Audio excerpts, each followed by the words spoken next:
and welcome to the Wormhole Podcast, episode 86. Bringing on an author and talking with them about one, occasionally more, of their books in detail. I'm Charlie Place, and today I am welcoming back on the podcast Gill Paul, who was here for episode 42, over 2 years ago. Doesn't seem that long. Time is scary. We'll be talking today about A Beautiful Rival, which looks at the business and private lives of Elizabeth Arden and Helena Rubinstein, the women themselves, whose companies were founded around the same time and competed for the same customer base. Hi, Gill. Hi, Charlie. Thank you so much for inviting me back. It's lovely to have you. I've been looking forward to interviewing you for, I think we scheduled this 3 months ago. So yeah, it's been 2 months. Yes. So why these women? Why these women? I was rooting around looking for a subject for a new novel. And as you know, I like writing about real women in the 20th century who have been misjudged in some way or overlooked. And certainly with these two, I felt there was a story right from the start in that although they were in the same business and they both achieved a massive thing by getting their own businesses up and running and turning them into global empires with no family money, no husband's money behind them. And it was an extraordinary feat. They hated each other. They had this fierce rivalry. And when you're writing about real historical characters, one of the difficulties is finding a narrative arc, something that drives your story forwards. And instantly I had it with this rivalry between the two of them. So I started the novel in 1915, which is when Helena opened her first salon in New York, and Elizabeth got alarm bells ringing and said, no, I don't want to rival. This is my city. This is my territory. And straight away they were off and competing with each other massively. So yeah, I kind of just saw right from the start what the story was going to be. I'm going to have to jump straight to the end because I thought it was, in your book, near the end, they meet, which, I mean, you're kind of expecting at some point, but they didn't meet in real life. Nobody knows that they did. I mean, there is one story that they passed in a restaurant, and I used this, I couldn't resist it. And Helena said, too much hair colour to Elizabeth. And they may have crossed paths at a Red Cross ball, but certainly they avoided each other at all costs whenever they could. They didn't even refer to each other by name. They were like the other one or that woman instead of using their names. Goodness, okay. And they were both self-made women, which was pretty awesome for the time. And Elizabeth especially was from a poor background. Can you give us a kind of general background about them? Yes, Elizabeth was born one of 5 children to a tenant farmer in Woodbridge, Ontario, just outside Toronto. And her mother died when she was 5 years old, leaving this poor guy to raise his children. And I think he made some very bad financial decisions, but they were always just scraping a living. They had very little food. They shared a bed. They had hand-me-down clothes.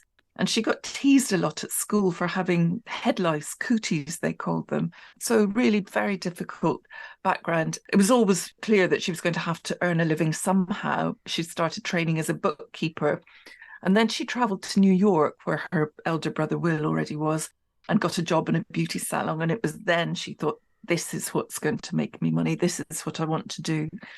But as you say, to start a business in that era without family money, without a husband's money behind you, was so hard because women couldn't go and get a bank loan. They couldn't even open a bank account without their husband's permission. The whole system was completely against women in business at that time. And yet she managed it. And what about Helena? She had, well, she's one of 8 girls, and her father was a kerosene salesman. So yet again, not a lot of money, a bit more than Elizabeth's father had, but Helena was the oldest. She used to help her father in business, going out to help him do deals. So she maybe picked up a little of her business acumen there. But they fell out spectacularly because he was Jewish and wanted her to marry a Jewish man. And she fell in love with somebody, a medical student who wasn't Jewish. And there was a huge rift. And she was sent away from home and ended up in Australia, where she learned some skills, pharmaceutical skills, from a chemist over there, learned how to mix her own face creams. But at the same time, she started importing a Polish face cream with herbs, magical herbs, supposedly from the Carpathian Mountains. And the sun being so strong out there, women did have prematurely aged skin. So she was going into a market where there was a lot of demand for her products. And she just built it up. And the way she did it, she got people to pay in advance. And that paid for the shipping in of the creams. And then eventually she was making them herself. And that was her business model. She also didn't have a rich husband or a rich family putting money into it. She just got her customers on word of mouth to pay in advance, and then she could make the next batch, which is incredible. And she was a great self-promotional wizard, really. She was talking to journalists and magazines, and she always gave little gifts to all the journalists that she met. Here, have a pot of my new cream. And do you like this ring? Here, you can have this ring. She really understood how to promote herself. Yeah, no, it certainly sounded outside the box when I was reading it, and she knew what she was doing, and it was innovative at the time. Hopefully everyone knows what I'm saying there. The thing that I found fascinating, and I know that there are little bits that you made up, and obviously a lot of the dialogue you made up, but you have stuck to the facts mostly as much as possible. And I thought it was really interesting that their lives beyond their businesses were fairly similar. Would you say that's maybe in some ways their love lives, I suppose their first husbands both cheated on them for possibly different reasons. Yeah, so they had that in common, difficult love life. But Helena had children and Elizabeth didn't. She never wanted children. When they divorced, they went separate ways, but Helena then married a prince, an Eastern European prince, and quick as a flash, Elizabeth decided, oh, I need a prince too, and she married a prince as well. So I guess you could say they have that in common also. Slightly different outcomes from both of these marriages, but yeah. True. I think it was Elizabeth's prince. Was he actually not a prince in the end? Well, you know, it was quite easy to be called a prince in Russia at the time. You know, there were lots of little fiefdoms where you could be called a prince if you owned a big enough piece of land. So it's not as if they were direct descendants of the Romanovs in Russia, for example. That's not what we're claiming. Fair enough. Obviously, we've got the fact that before this, there wasn't much about the beauty industry. There was a little bit going on. And Elizabeth and Helena, and as well, I think Estee Lauder as well, they kind of were the front runners of the whole beauty industry. Estee Lauder was a bit later, yeah. But were both women successful early on or did they have to work on it first? A huge amount of work, but they became successful quite quickly, really, in terms of setting up a business. You know, within a few years, the money was flowing in and they were expanding and opening new salons. So they did pretty well that way. No, I mean, before they came along, you could get Pond's cold cream, you could get lavender water, you could get a little bit of powder if you wanted. But this whole industry didn't exist. And these two women, Helena and Elizabeth, created it. They created adverts that tried to persuade women that, you know, it was just laziness to let their skin age and that they used this product and that product and took proper care of their skin. Then they didn't need to. They could even undo the damage that time had done. And they started propagating that myth, in fact, that just the right cream and you will look 25 again, even though you're 55. It was enormously potent. The timing was right as well. When they came along, no respectable upper-class woman would wear makeup. But after the First World War, going into the 1920s, obviously the flappers were wearing loads of makeup, the great big dark eyeliner, the Cupid's bow dark lipstick on their lips, Cleopatra-style flicks at the edge of the eyes. I mean, that was still just one particular fashion set. But Elizabeth and Helena crept into the makeup market and began to persuade their upper-class clients that a little bit of just enhancing nature, and they wouldn't call it makeup in that era because, you know, makeup was for prostitutes and actresses, really. But it came, of course, at the same time as cinema was becoming enormously popular and they could see these actresses close up with lots of makeup. So the whole thing came together, but they really propagated the whole industry. And you mentioned Estee Lauder. She came along in the 1940s, really. She was quite a good bit after them and picked up and developed on the foundations that they'd laid. I mean, there were other competitors, but none that made it into huge global empires in the same way that they did. Yeah, no, I know you've a few references in the book to, is it Eleanor Adair and Dorothy Gray? Who, I can't say I'm an expert, but I haven't heard of those. I haven't seen them around different department stores and stuff, so yeah. No. Well, Helena's company was bought by L'Oreal after her death, and Elizabeth's was bought by Revlon. So they're still actively selling products. And in fact, Elizabeth Arden's 8-hour cream was in the news recently when Prince Harry mentioned it in his memoir, saying that it helped him with a little case of frostbite. I want to ask how you went about writing your versions of these women. What I do first of all is just read all the books. This is the fun bit, actually, for me. I love doing the research. Just read all the books. I put lots of yellow Post-it notes on things that I want to remember. Then I'll make my notes. And all the time I'm thinking, does that fit in the story or not? You know, everything's got to drive the story forwards. It's got to be part of that curve. There's videos of the two of them that you can watch. The Powder and the Glory was one.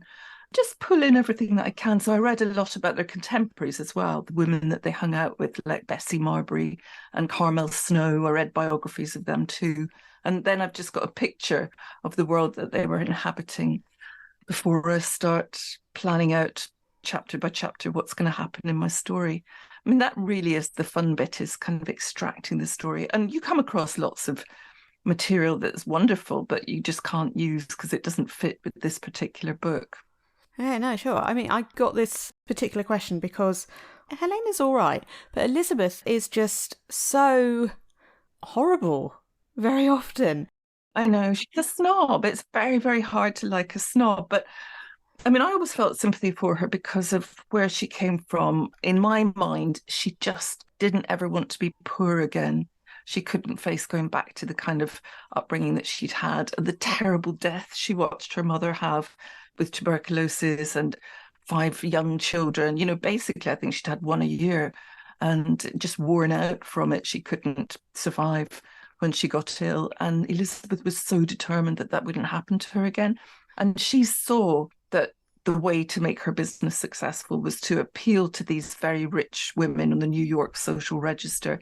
And she thought, I have to be like them. They have to see me as being like them in order to buy my products, rightly or wrongly. I mean, obviously, they never did see her like them because she wasn't obviously old money. But she decided that's what she had to do. And yeah, no, I agree. And I think a lot of people will prefer Helena at the beginning of the book. I hope by the end they'll see a softening of Elizabeth's character and grow to be more sympathetic to her. But yeah, no, she's a snob.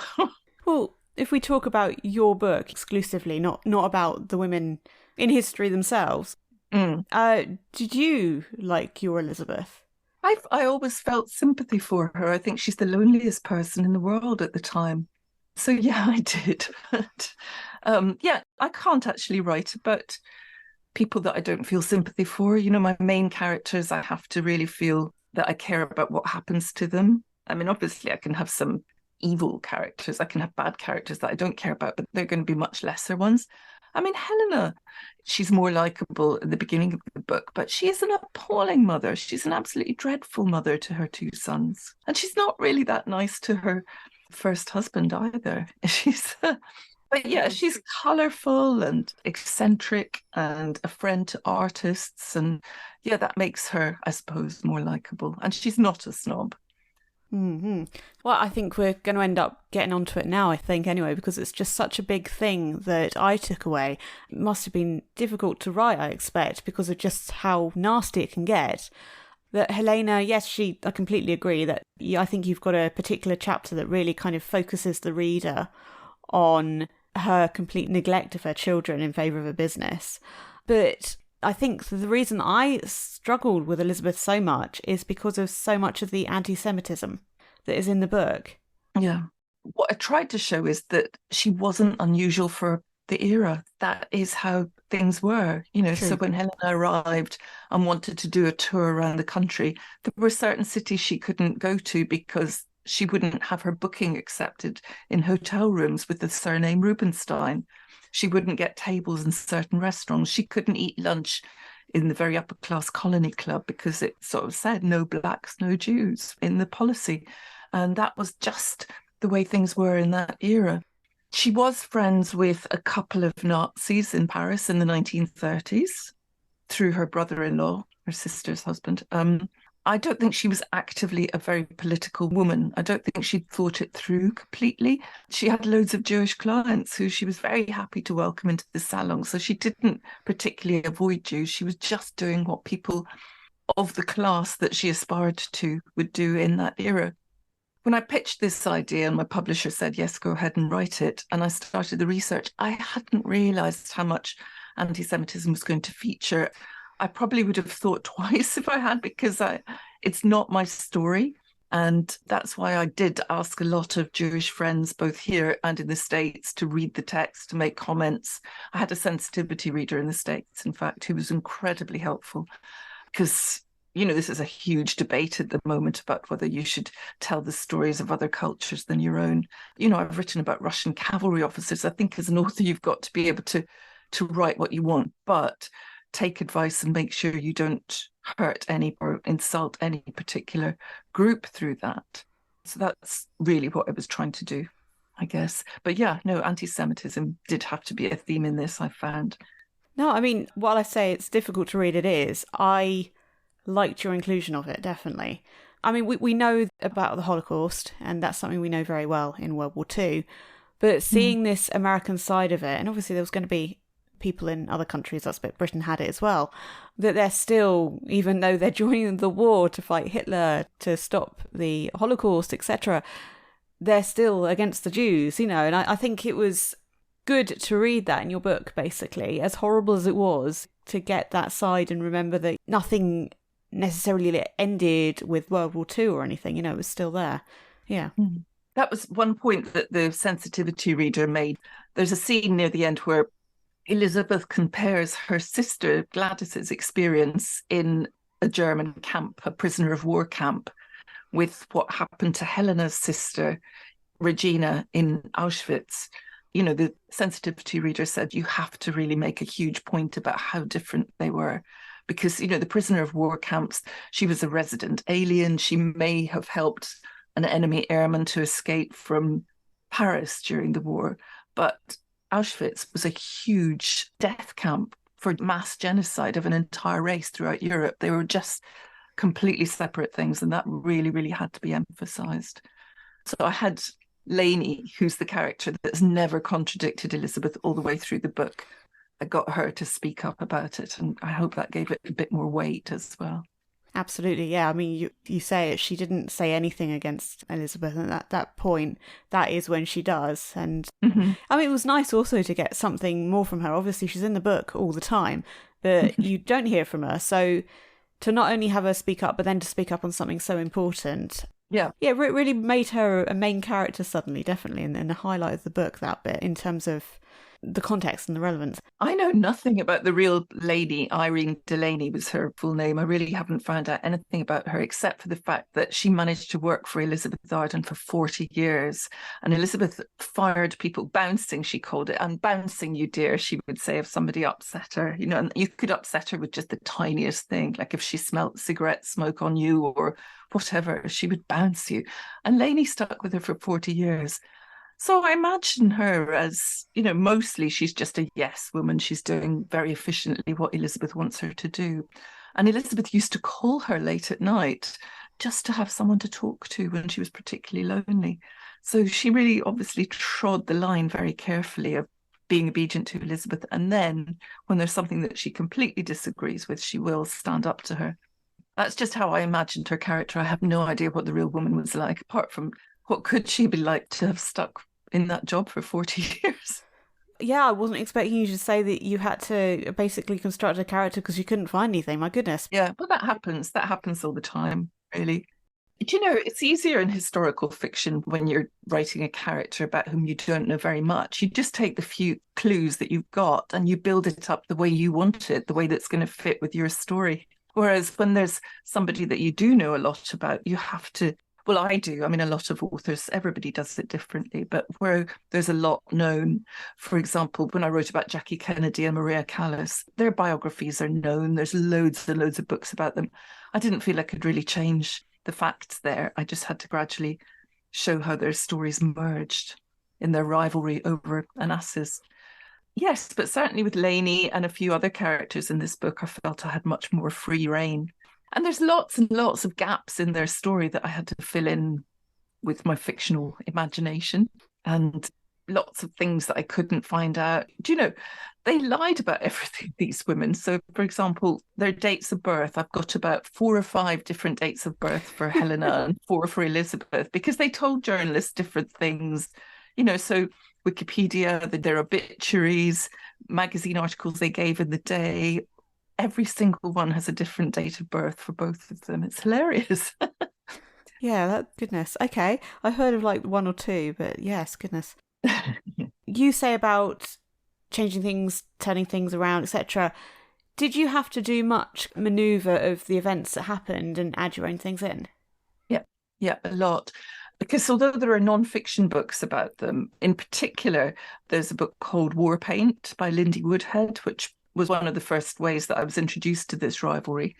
But this is one of the differences between non-fiction and fiction. So Lindy Woodhead would say they sabotaged each other's businesses by copying advertisements and stealing face cream formulae and poaching staff. Now, I can't write that in a novel. I've got to dramatise that.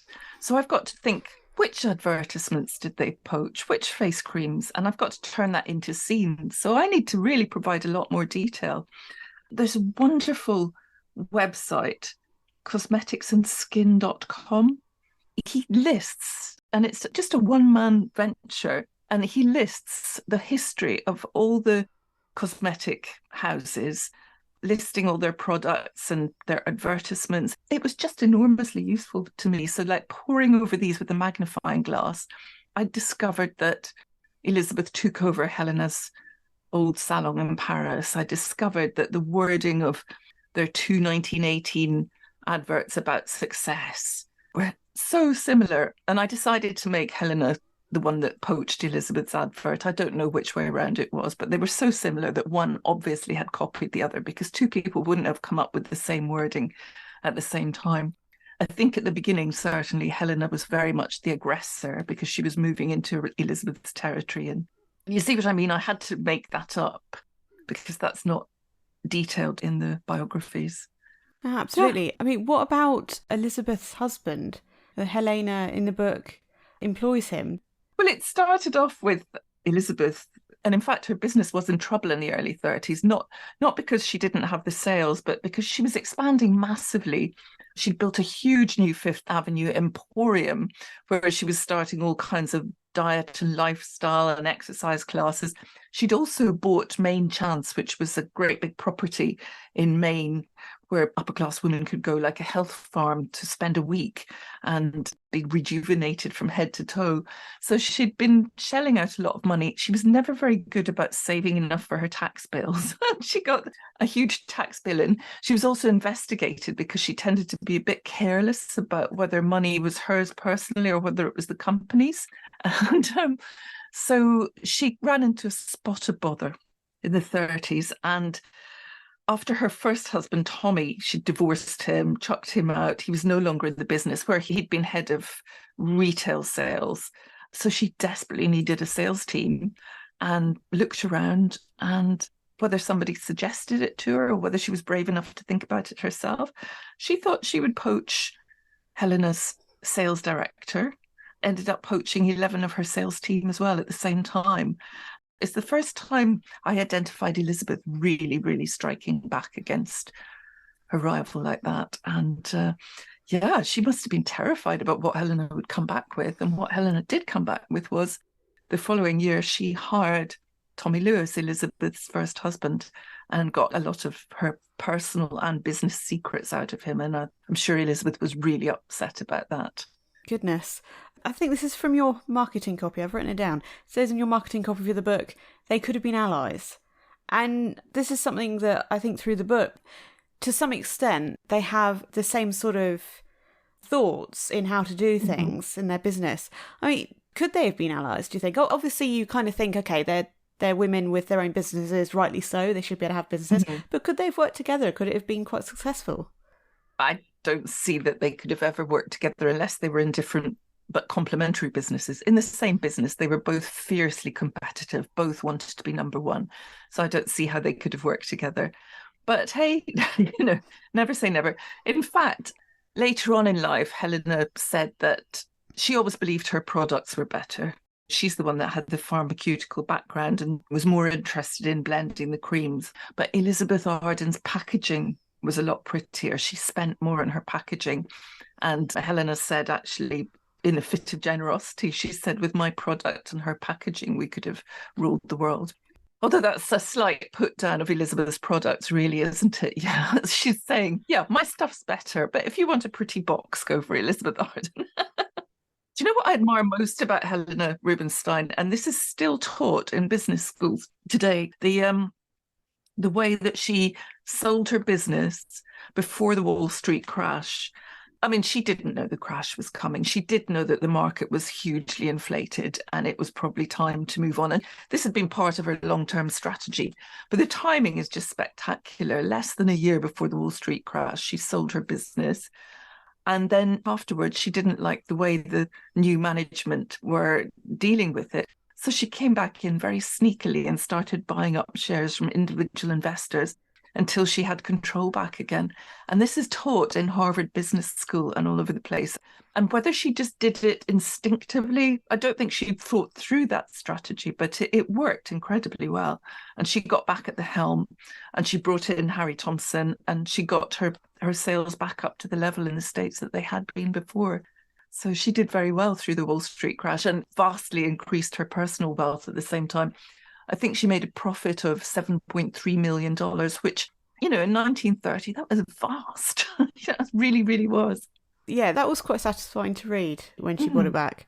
But the thing I found interesting, we've still got Elizabeth Arden products today. It's still a big company, and you can see it in the department stores. It's there along with everything else. But Helena Rubinstein, I hadn't heard of.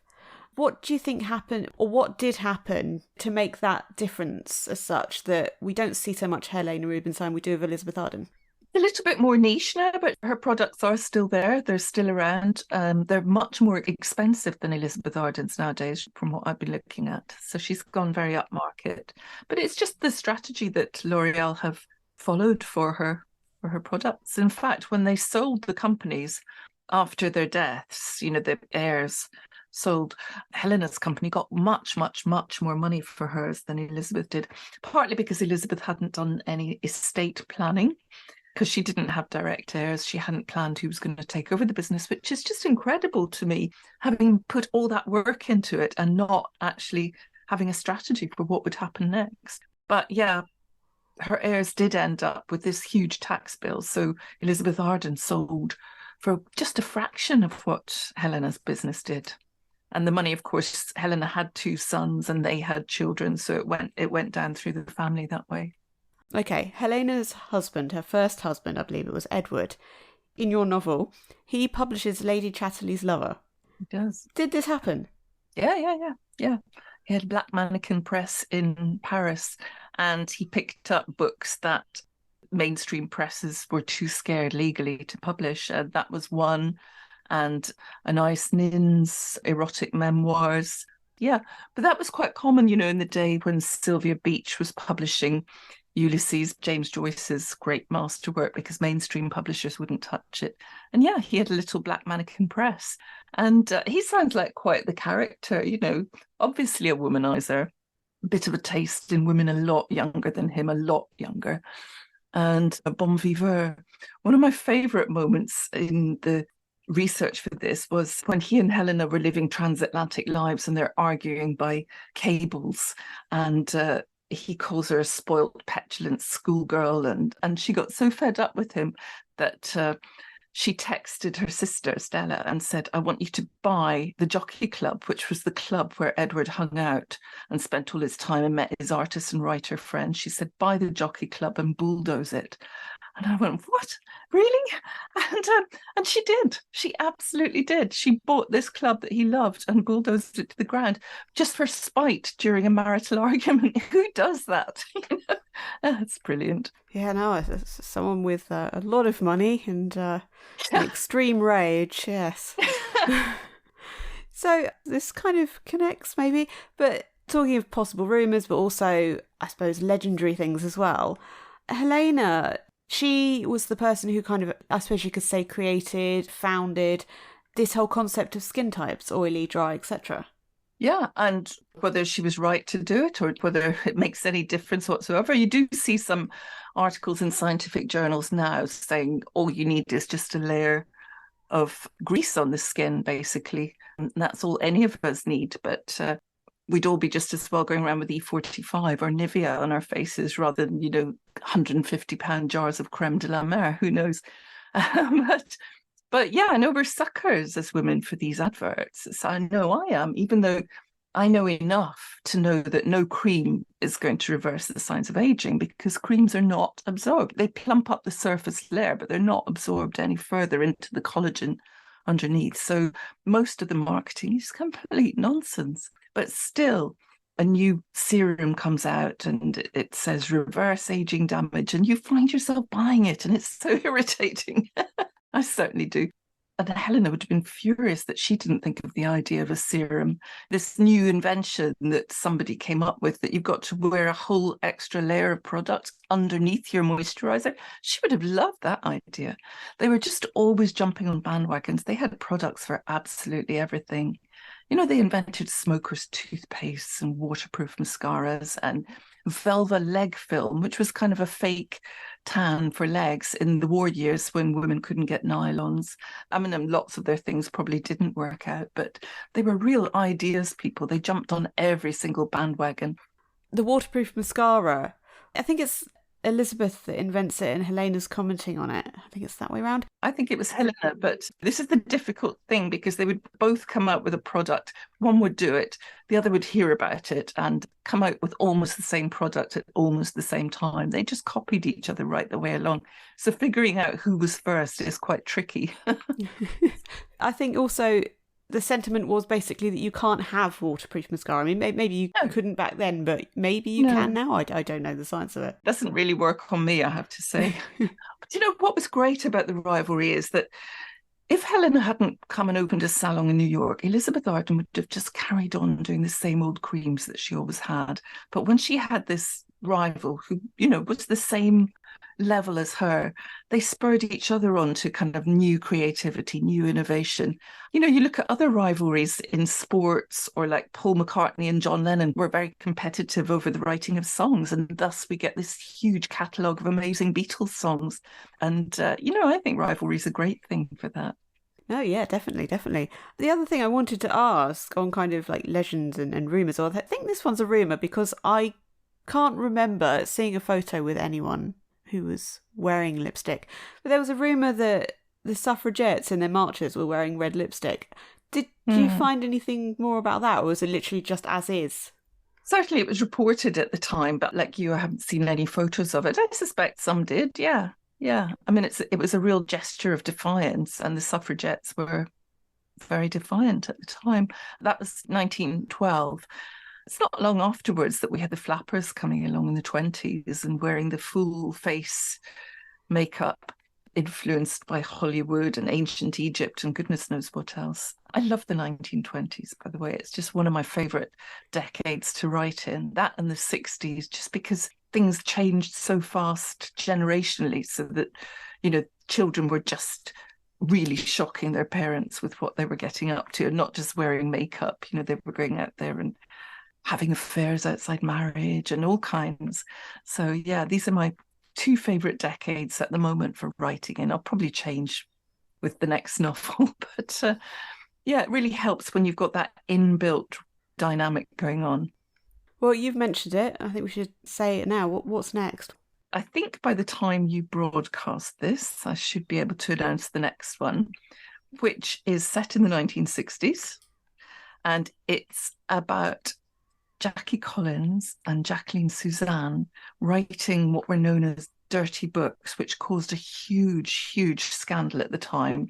And there were book bans all over the place, and they were attacked by the women's libbers, by the religious nuts, by just every single quarter. Literary critics thought that they were bringing down the roof of the great temple of literature.